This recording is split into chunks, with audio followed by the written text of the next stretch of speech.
থানার officer in charge বলছে মোহাম্মদ রফিকুজ্জামান।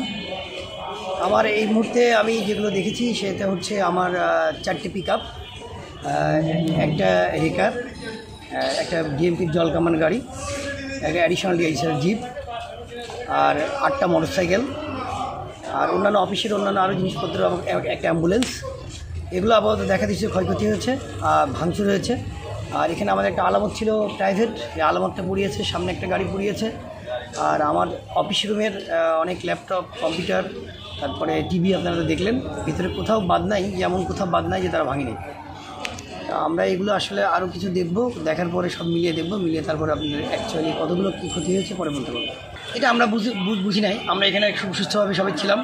তারা লোকাল থানার ওই দিক থেকে আসার পরে হঠাৎ করে 2-3 জন লোক প্রথম দৌড় দিল, দৌড় দেওয়ার পরে তারপরে শত শত লোক একসাথে চলে আসে। আমরা আমাদের রান্নাঘরের ওখানে একটা বাথরুম ছিল, আমরা সেই বাথরুমে কিছু লোক লুকিয়েছিলাম, আর কিছু কনস্টেবল অফিসারকে আমরা বের করতে সক্ষম হয়েছিলাম। এখন পরিবেশ মোটামুটি শান্ত। এখন আমাদের সিনিয়র অফিসার আমাদের সাথে সবসময় যোগাযোগ করতেছে, স্যাররা আমাদের যেভাবে নির্দেশনা দিচ্ছে আমি সেভাবে কাজ করছি।